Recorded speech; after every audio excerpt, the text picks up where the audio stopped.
1906. Il miracolo di Quito. Era solo un dipinto. Eppure, nel 1906, davanti a 36 studenti di una scuola di Quito, la Madonna addolorata aprì e mosse gli occhi. L'evento fece scalpore. Ma ciò che accadde dopo fu ancora più sorprendente. Anche una semplice riproduzione dell'immagine originale ripeté il fenomeno, questa volta davanti a migliaia di persone. Una storia documentata che continua a interrogare. Il 20 aprile 1906, un gruppo di 36 studenti dell'Accademia di San Gabriele si trovava a Quito, in Ecuador, accompagnato dai padri gesuiti. Avevano appena terminato la cena quando Fra Luis Alberdi stava per guidarli verso la sala studio. In quel momento, però, il prefetto, padre André Roche, decise di concedere ancora un po' di ricreazione. I più piccoli ripresero subito a giocare e chiacchierare, mentre Roche rimase con gli studenti più grandi a discutere del devastante terremoto che, appena 2 giorni prima, aveva colpito San Francisco. 4 dei ragazzi più piccoli, che avevano ricevuto da poco la loro prima comunione, stavano parlando tra loro di temi religiosi. Durante la conversazione, il più giovane del gruppo, Jaime Chavez, alzò lo sguardo verso un quadro della Madonna addolorata appeso alla parete del refettorio, a circa 3 metri di distanza. Guidato da un impulso interiore, il ragazzo fissò con maggiore attenzione l'immagine e si accorse che gli occhi della Vergine si stavano aprendo e chiudendo lentamente. Sconvolto, cercò immediatamente di richiamare l'attenzione del prefetto e dei compagni. L'insolito movimento proseguì per circa 15 minuti.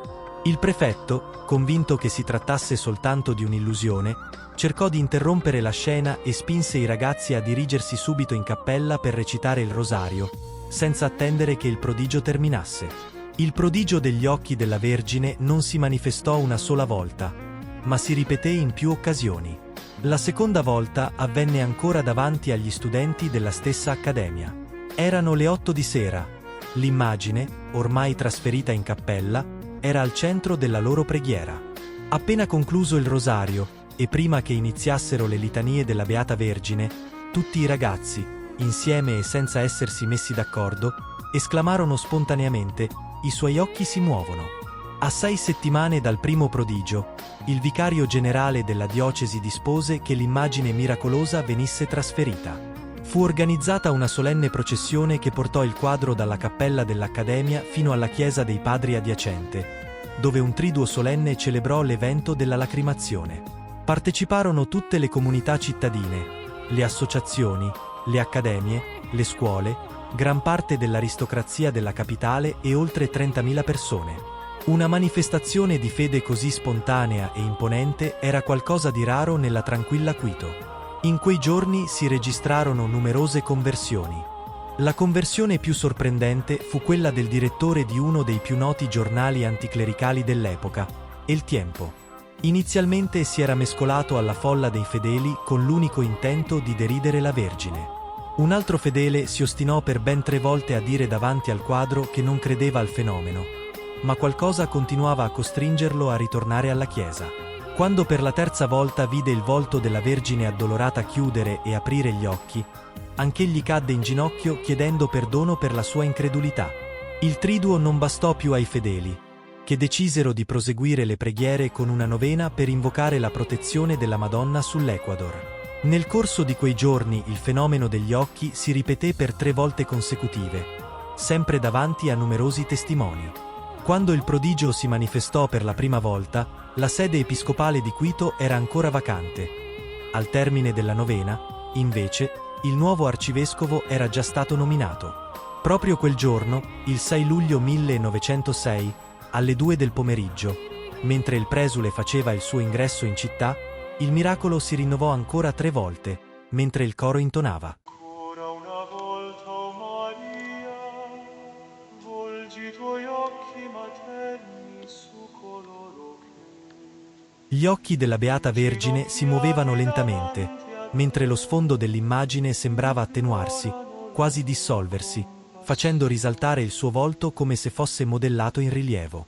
La carnagione appariva sorprendentemente viva, simile a quella di una persona in carne e ossa.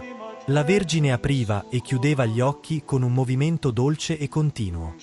Per 2 volte lo sguardo della Vergine si levò verso l'alto. A tratti sembrava lottare per trattenere le lacrime. Poi il volto si faceva improvvisamente pallido, assumendo una tonalità cerosa, come se stesse per morire.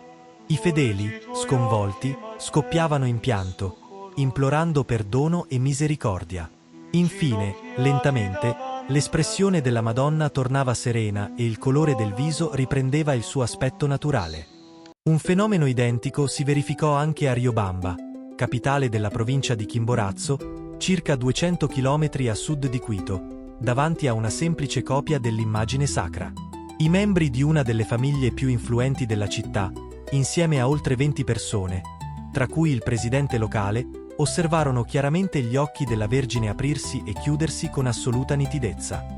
Il miracolo di Quito era stato annunciato in anticipo dalla Madonna a una giovane donna di grande virtù, conosciuta per i suoi doni soprannaturali.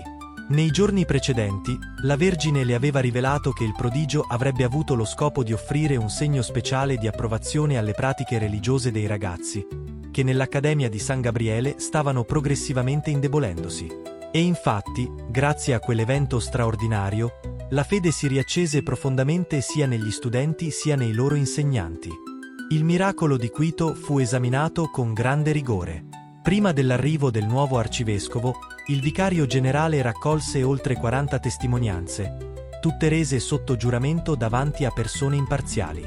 Una commissione indipendente, formata da fisici, chimici, medici, fotografi e teologi, senza alcuna presenza gesuita, studiò a lungo il caso per escludere ogni sospetto di inganno o parzialità, soprattutto dopo che alcuni detrattori avevano tentato di screditare l'evento.